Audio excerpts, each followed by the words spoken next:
Socio-emotional development of high school learners. Introduction. During adolescence, teen develops social cognition and manifests action that needs to be controlled. This topic will describe the adolescent age trend in social behavior as a student interacts with school, community, and in large social environment. Human emotions, also known as the human feelings that can be shown through conscious or unconscious moods. Subjective reaction, internal or external stimulus that involves physical changes, action or appraisal. An appraisal di ay kay how we evaluate events na siya. For example, makita tagdog, unsa maisip nato, okay lang ba? Pag delikado, ang second appraisal nimo kay mudagan ka if mubark siya or mukalma lang ba. Unique patterns of emotion. First, event that is strong or important. Second, physiological changes in heart, pulse rate, brain activity, hormone level, and body temperature. Third, readiness for action. Fourth, dependence on the emotion on how the stimulus is appraised or interpreted. Autonomic nervous system. According to biologists, it is connected to the most gland and muscles in the body and controls the emotional reaction. It is divided into two parts and coordinates for arousal and slowing down amidst the challenges of life. Sympathetic part which excites and arouses, parasympathetic parts which depresses body function. Positive and negative emotions and social emotions. When we say positive emotions, it's the interest and joy that motivates the individual to continue his or her behavior. Let's say, for example, your mom rewarded you because you excelled in the class. So you have this happiness in yourself. You have this positive emotion that affects your behavior. While negative emotions naman may cause withdrawal from what may be perceived as bad or dangerous. Example, you are being pressured by your parents in your studies. So it somehow reflects or it somehow affects your behavior as a person. It may lead to a dangerous act. For Charles Darwin, there are 6 basic emotions, namely interest, joy, happiness, sadness, anger, disgust, and fear. Social emotions. When we say social emotions, start to emerge as early as the toddler years. So, ano na siya? 15 to 24 months, comprised by such feelings as envy, embarrassment, shame, guilt, and pride. Observable emotions during these years may not be accurate, but they can be a problem if not controlled. Even among early learners, emotions affect learning since learners pay more attention to things with emotional significance. They have this emotional attachment. Emotions can also organize recall, such that learners tend to remember details of emotionally strong experiences. Let's say, for example, that kid was being traumatized when she was a kid. There's something bad happened in the past. So, as a learner, by having an emotionally attachment to what happened, mararecall niya yon kasi it is emotionally strong experience na experience niya. No? In time, emotional competence can be developed by the child, and this means he or she gains the ability to regulate emotions and understand the emotions of other people. So, because na-experience niya na yon, he or she, maiintindihan niya kung ano yung na-feel ng kanyang kapwa. Girls are more likely skilled in regulating emotions, but they are more likely than boys to be anxious and twice as likely to be depressed. Because girls kasi, we are showy. Unlike boys, they tend to hide their emotions. They are not that showy. Adolescent girls are more likely than boys to have both negative and positive interactions with family and friends. No? Adolescents especially feel stress, usually from relationship with parents, friends, sweethearts, and also from pressure of schoolwork. These are timely and relevant. we feel stress. Of course, pag ma-pressure ka, ma-stress magid ka, tambak ka sa imuhang schoolworks, your parents, your friends, your peers, your colleagues, your sweethearts, and other factors na makapastress sa imuha. We are vulnerable. We are prone to stress. Thus, adolescents are stereotyped as moody and negative. Poor emotion control. Some studies argue against stereotyping adolescents, pointing at other emotions among teens such as feeling bored, tired, sleepy, social discomfort like awkwardness and loneliness. So generally, adolescents are seen to be tend to emotion from social evaluations such as feeling embarrassed when being looked at. Sometimes, mafe-feel natin ito when we are in the public places, standing there, sitting there, and someone just look at you from head to toe, di ba? Feeling na to, na siya balak sa imuha. Also, only fairly happy most of the time. Other observations are that most adolescents are not moody, while some are frequently angry, anxious, or sad. So, do not judge the person by its facial expression because deep within, deep inside, there are something na gusto niyang ipakita but his or her face, hindi niya ito masushow. No? An important lesson for high school teachers is always remember this. You should not simply dismiss emotional negativity as a normal phase. Always remember this. But should address the needs of teenagers who are chronically unhappy or moody. Huwag natin isabahala. Mental health is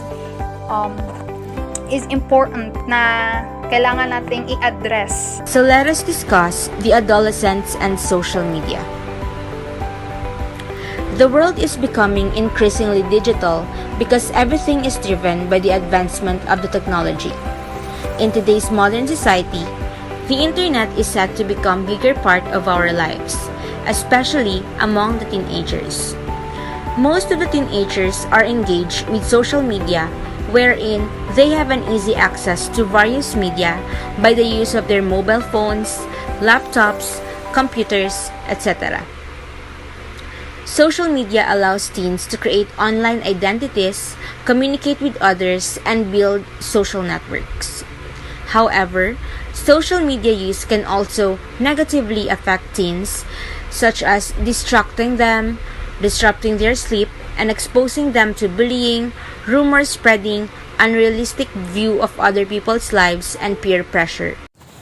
Unit 6, Module 27, Synthesis of the Physical, Cognitive, and Social-Emotional Development of Prenatal Period. So hi, my name is Erica Seno and I am reporter for this topic. There are 3 key features of prenatal development, which is physical, socio-emotional, and cognitive development. In physical development, it involves growth, changes in the body and brain, the senses, motor skills, and health and wellness, while in socio-emotional development, it involves emotions, personality, and social relationships. So, in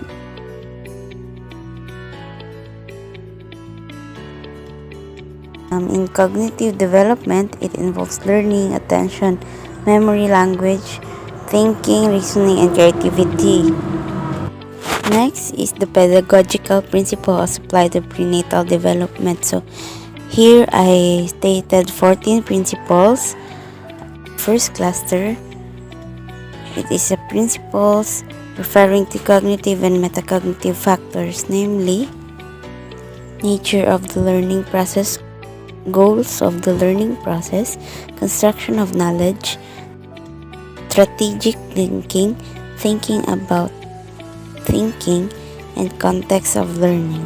So how is this 6th principle applied in prenatal development? So in here, we can enhance that by listening to the right music and reading stories that benefits the child. Parents can work wonders in the child's development. Also, listening to the mother's voice or stories help the nature of the learning process. The learning strengthens those connections, and this is the most effective way to help the child recognize sounds when he hears them again. Repetition is a proven form of constructing meaning from information and memorization, and it develops memory and experience. The motor learning skills and concentration power of babies will enable their ability to feel, see, and hear. Comes the capacity to unconsciously learn and recall memories or remember. Next, cluster 2. Principle referring to motivational and affective factors. So, first is motivational and emotional influences on learning, called intrinsic motivation to learn, and lastly, effects of motivation on effort. So, when we applied these three principles in prenatal development, it comes with creative visualization. This form of mental imagery can program one's subconscious thoughts, changing perceptions and responses from negative to positive. It can also enhance performance and improve learning. Motivation to learn is influenced by the individual's emotional states, beliefs, interests, and goals, and habits of thinking. Positive thinking can shape the body, heal it internally, and even nurture a healthier child during pregnancy. Cluster 3. Principle referring to development and social factors. First, developmental influences on learning, and second, social influences on learning. So how is this principle applied in prenatal development? The baby undergoes a flux in emotions and can feel overwhelmed at times. Indulging in solemnized reading activity can help to calm them down. Soothing voice can also influence on learning. Learning can control the heart rate of the anxious baby, influenced by social interactions, interpersonal, and help the baby relax in the womb. Constantly aware of the mother's voice helps personal relationships that provide the baby develop trust for it, which is why babies stop crying after they hear the mother's voice, because to them it meant sense of belonging and safety. Lastly, cluster 4. Principle referring to individual differences factors. First, individual differences in learning. Second, learning in diversity. Lastly, standards and assessment. So how is this principle applied in prenatal development? Clearly, genetics have an enormous influence on how a child develops. However, it is important to remember that genetics is just one piece of the intricate puzzle that makes up a child's life.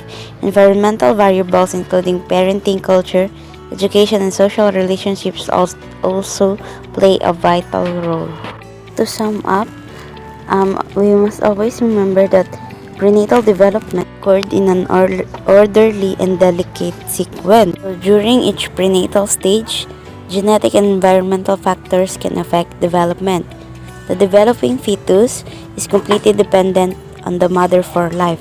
It is important that the mother takes good care of herself and receives prenatal care, which is medical care during pregnancy that monitors the health of both the mother and the fetus. In addition to the 14 principles, we must not forget that infants' sensory abilities are significant, but their senses are not yet fully developed.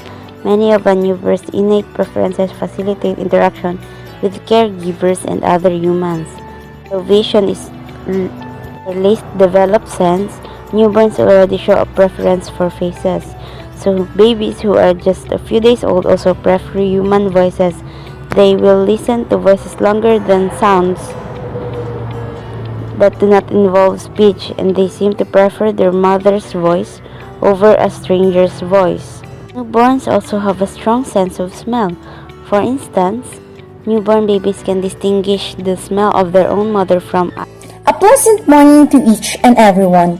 So I am Penny Joy Sotelo, and today I am going to discuss the synthesis of physical, cognitive, and social-emotional development of toddlers.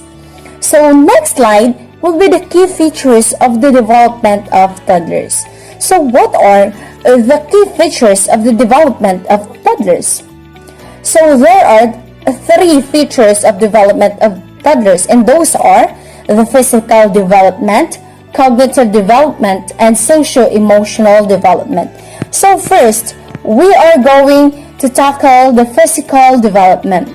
So when we say physical development, infant and toddler physical development includes the physical and motor skills that emerge during the first 3 years of life. So these skills and abilities affect connection with other people, objects, and in the environment. Cross-motor skills and fine motor skills are developed during infancy and toddlerhood. So in addition, physical development also refers to the advancement and refinements of motor skills, or in other words, children's ability to use and control their bodies. So physical development is one of the many domains of infant and toddler development. It relates to the growth and skills development of the body, including the brain, muscles, and the senses. So for example, babies learn about the world as they develop their physical senses. So as we all know that we have 5 physical senses, and those are the sight, touch, the smell, sound, and the taste.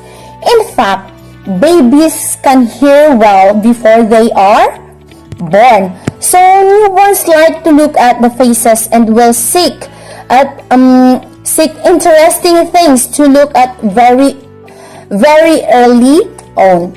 An infant can recognize the mother's smells. So in this stage, in this kind of development, the infant can recognize the mother's smells and the sound of her voice within days after they are birthed.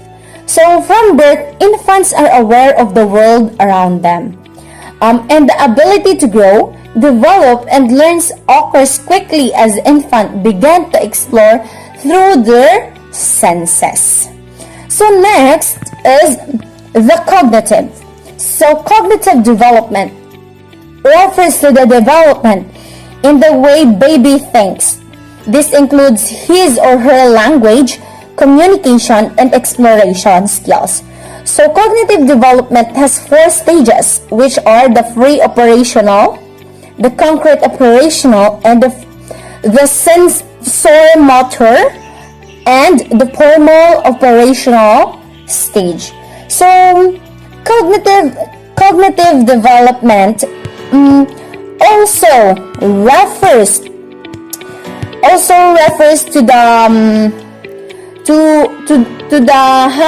to how children think, explore, and figure out. It is the development of knowledge, skills, problem solving, and disposition, which help children to think about and understand the world around them.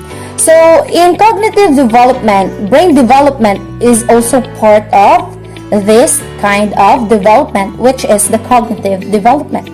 So cognitive development are in cognitive development, infants and toddlers are born ready to learn. They learn through cuddling with their caregiver, listening to the language, experimenting with sounds, moving their bodies, reaching for objects. So, and also tasting foods and exploring their environments. Their brains go through amazing changes the first 3 years of life. So that's what all about the cognitive development. So lastly, the social emotional development. So social emotional development is something to do with the development of the person's ability to master one's emotions and the ability to relate others. It is necessarily includes the temperament, attachment, and social skills. After knowing the 3 key features of the development of toddlers, let us proceed to the pedagogical principle as applied to toddlers' learning and development. So, here, learner-centered principle. So cluster 2, principle referring to motivational and affective factors. So motivational and affective factors influences on learning the rich internal world of thoughts, beliefs, goals, and expectation for success or failure can enhance or interfere with the learner's quality of thinking and information processing. So the application of the principle in the teaching learning process of toddlers. So how is motivational and affected factors applied in the teaching learning process of toddlers? So my answer is for toddlers. Let them see things and learn from it. Don't cage them inside your home. Let them acquire knowledge by taking them outside the home, but still with a proper guidance by their parents. And also give them toddlers learning tools that appropriate to their development stage. In this case, it can help them to develop. So next is the principle referring to the developmental and social factors influence. So developmental and social factors influences on learning. Learning is influenced by social interaction and interpersonal relation and communication with others. So how these developmental and social factors applied in the teaching learning process of toddlers? So simple as that. Give them material that is appropriate to their developmental level, and also materials that is presented in an enjoyable and interesting way. In that way, it can catch its attention and help them learn in best way. Also, parental interaction or two-way communication between parents and the toddler can influence these developmental areas. Lastly, let us proceed to the cluster 4. So, principles referring to individual differences. So, individual differences factor individual differences in learning. Learners have different strategies, approaches, and capabilities for learning that are function of prior experience and heredity. So how is this principle referring to individual differences applied in the teaching learning process of toddler?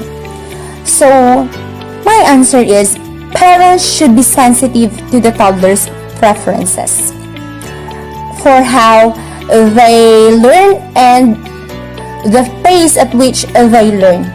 Make a great or better choice of toddlers. Instructional material to give them in which their development is in better way or that are good for their learning. So that will be all about the synthesis of the physical, cognitive, and social-emotional development of toddlers. So that's will be all. Thank you and God bless us all. Okay, so good day everyone. This is Angelica Dalino, and my report is all about the synthesis of the physical, cognitive, and socio-emotional development of preschoolers. So before going further of this discussion, I will first state to you the objectives of this lesson. So first, we have to demonstrate knowledge, the characteristics of preschoolers. Second is to apply pedagogical in planning learning activities for preschoolers. And lastly, we have to choose strategies that are developmentally appropriate for preschoolers. So I have here the different terms that we'll be encountering along with this discussion, and let us first unlock those terms. So first, we have pedagogical. So it is relating to the field of teaching and its methods. So basically, This word means how to teach. So as a teacher, these are the methods or the teaching style that we'll be integrating in teaching. And second, we have the word synthesis. So when we talk about synthesis, it is a combining of ideas about a certain theme or topic. And the third one, we have the term cognitive. So from the word itself, and it deals with the mental aspect of an individual or our thinking abilities as a human. And lastly, we have the preschoolers. These are the child who is no longer a baby, but they are not yet old enough to go to school. So those are the terms that are being included in this discussion. So first, we have to formulate a different synthesis or at least observe the different development that a child may encounter or a certain child may experience along with his or her development. So first, the very obvious one is the physical development of a preschooler. So in this aspect, we easily notice o mabilis lang natin nakikita yung development sa isang bata. So once we talk about the physical, of course, these are the outward appearance of a child. And dito sa klase na development na to is we can observe that the child is active sa mga iba't ibang activities, especially when a teacher integrate such games sa kanyang lesson. So as we can observe, yung mga bata is very active talaga sila. And also we can observe sa physical development ng isang preschooler, sometimes yung mga bata under the stage, they are somewhat messy. Like for example, their parents sent them to school na napakalinis, and then nga because they are physically active, pag-uwi marami ng dirt sa kanilang mga uniform. And I think that's normal sa isang active na child. So manifestation yun na napaka-active niya or napaka-physically active niya na bata. Next, we have the cognitive development of a preschooler. So, a while ago, we defined the word cognitive, and it deals with the mental abilities or thinking abilities ng isang tao. So, as what can you observe in a cognitive or mental aspect of a preschooler? They are somewhat hindi naman ganun ka-mature because they are sabi nga, they are not yet old enough, and preschool is somewhat their first stage in their education journey, So sa cognitive development ng mga bata is they are somewhat may mga stock knowledge na sila ng kaunti, and then under this development is they are acquiring more information pa upang madagdagan yung kanilang mga knowledge sa iba't ibang mga topic or even in their surroundings. And also, by means of their experiences, they can develop their cognitive development. And the third one, we have the social-emotional development of a preschooler. So as what can we observe in a preschooler child, they somewhat very emotional, especially normal naman siguro sa mga bata na mabilis naiyakin, just like for example they play a game, and then normal lang naman sa bata ang pagiging iyakin. And under this kind of development sa isang preschooler, they are also aside sa pagiging active, they are also interactive sa kanilang mga age and gender sa mga kasama nila or their classmates. So now let us proceed to the application of pedagogical principles or the teaching methods principles. Now, as what we discussed a while ago about this term, pedagogical. So first, we have to formulate a principle under the cognitive and metacognitive factors. So it deals with thinking abilities or mental aspect of a child. So as what can we observe, a certain principle under this cluster is that they tend to widen their knowledge in accommodating new information. As a child, they are konti pa lang yung experiences nila. However, they are so active in acquiring more information. Just like, for example, being creative.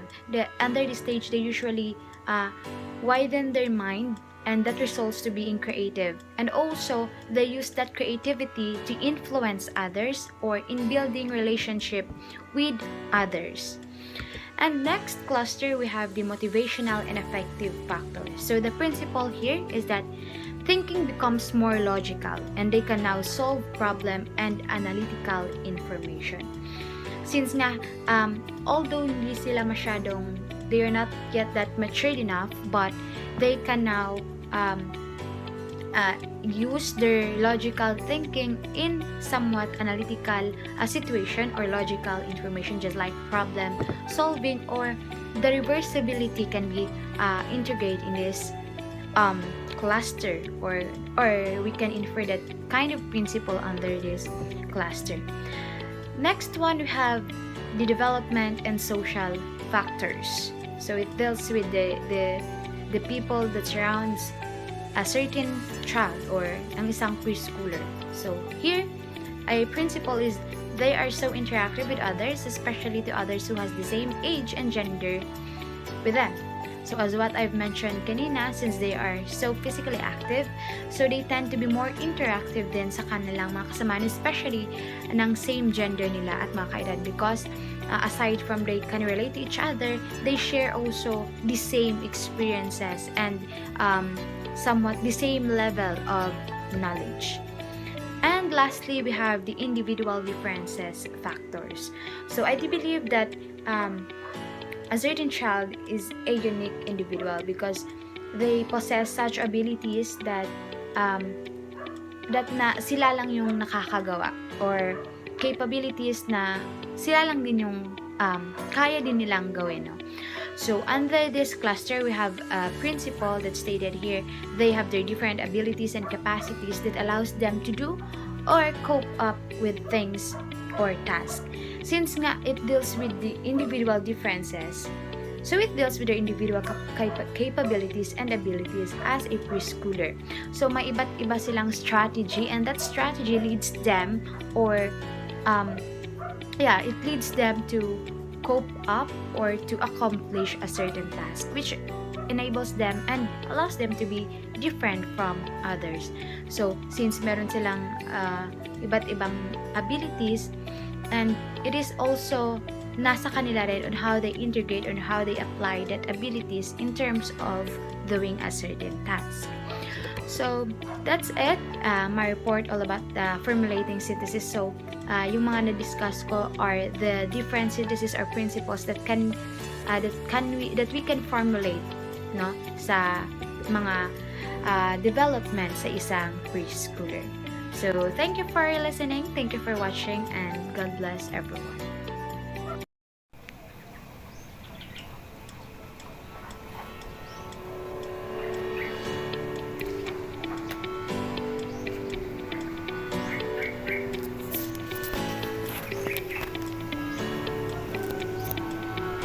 So good morning everyone. So today we are down to the lesson 30, which is the synthesis of the physical, cognitive, and socio-emotional development of primary schoolers. We have here our learning outcomes. Summarize the key features of physical, cognitive, and socio-emotional development of primary schoolers.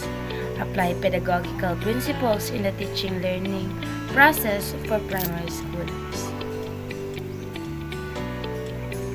Primary schoolers. The primary schoolers are children who ranges from 6 to 12 years old. It is the stage where the child undergoes so many different changes, and it receives less attention than those children in infancy or early childhood receives.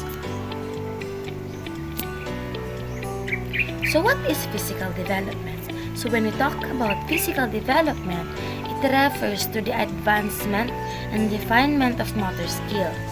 It has to do with the brain, muscles, senses, as well as their development and growth.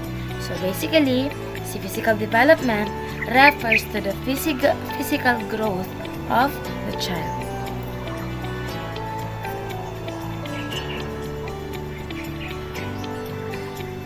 So what are the examples of this physical development?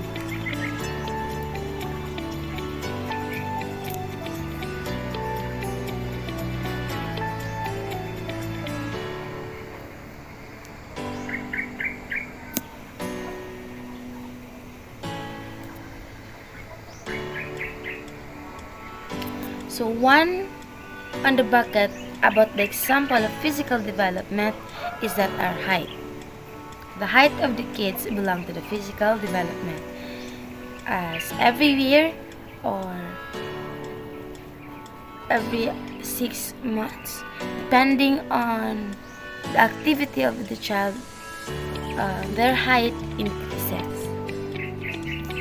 Next is we have also the weight. The weight also fluctuates depending on what the children eats or consume to his body. Aside from that, we also have the appearance, and then we also have the hearing, visual, and other gross motor skills. So let's proceed to what are the causes, the abstraction, the abilities, activities, and factors affecting the development under physical. So the causes of physical development can either be natural or environmental. So in terms of abstraction, physical growth is slowly but steady. Next is the abilities. So under the abilities, the children can perform gross motor skills. So sa activities naman, kids enjoy doing real-life tasks. So, what are the factors? So, the factors naman affecting the development is that their genes. So, the foods, exercise, climate, medical condition, and illnesses. Next is the cognitive development. Si cognitive development naman refers to how children think, explore, and figure out things out. It is the development of knowledge, skills of problem solving, and dispositions which help children to think about and understand the world around them. Brain development is part of cognitive development. So, ang isipin lang natin pag under sa cognitive development is that it involves our brain, our capability of thinking. So that's it.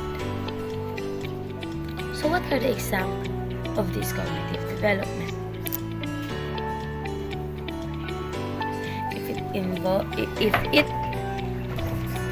If it involves thinking, first we have 3 examples here. We have 3 examples here. First is the logic, deductive, and reversibility. First, here we have the logic, the deductive, and the reversibility. So under the logic, it refers to the way the children think, that they think from a specific experience to a general principle. Kumbaga, dito na i-involve yung si pyramid. And the next is deductive. So deductive refers to the thinking of children from general principle in order to determine the outcome of a specific event. So, kay deductive naman, dito natin malalagay si inverted pyramid. From the general principle, cutting down to the specific event para makuha kung ano talaga yung gusto malaman ni children. Next is the reversibility. So, si reversibility, it refers to the child that learns that Next is reversibility. So under reversibility, the child learns that some things that have been changed can be returned to their original state. For example, 1, 2, 3, 4, which is can either be 4, 3, 2, 1. So ganyan si reversibility. So dito na naiisip ni children na reversibility is pwede naman pala. Next is, let's proceed to the causes also.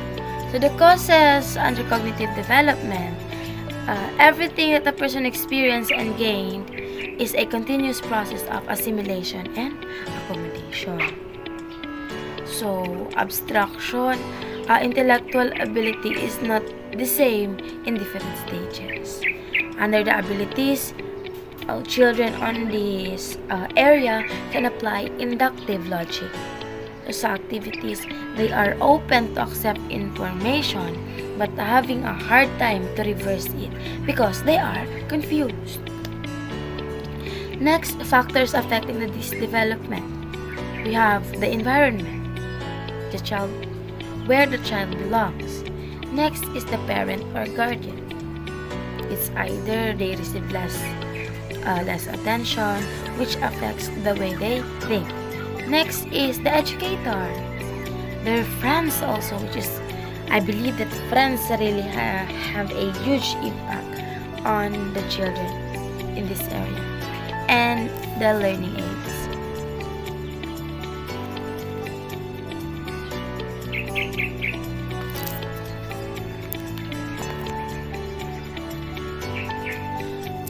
Last but definitely not the least, we have the socio-emotional development. So, si social-emotional development naman, from the words itself na socio plus emotional, it refers to the way the child socializes and having an impact on its emotional aspect. So, under the social development includes the child's experience, expression, and management of emotions, and the ability to establish positive and rewarding relationship with others, which is based on Cohen and others, 2005. So, si social emotional development, it encompasses both intrapersonal and interpersonal processes. So, what are the examples under socio-emotional development? So under socio-emotional development, there are lots of examples, but I included only some. First is the child is capable of performing increasingly complex tasks. One of the examples is that playing Rubik's Cubes, which requires a really intense thinking. How will you solve the cube? Next is the child acknowledges and follows the rules of the school, or on obedience and punishment, like that. That if you do something bad at school, you have to be punished. And last example that I have here is that understanding and being able to talk about own feelings. So at this age, children were able to share or break down their emotions and share it to their parents or to someone that they are comfortable with. Next is we have the causes. So the causes here and the causes under the socio-emotional development is that it can either be industry or inferiority. Industry, that the child's involvement in long situation where patience is needed.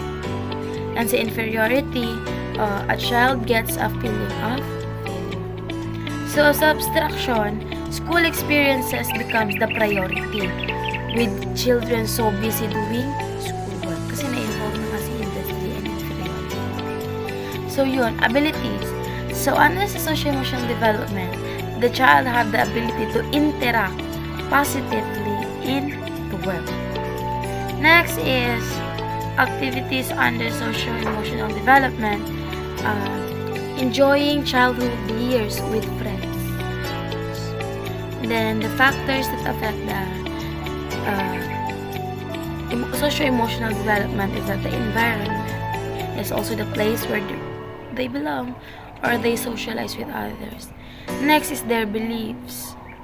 Next is their personal traits, the values, and especially the people who they interact with. So that would be all under the lesson 30. Hoping that you learned something today. Thank you for listening.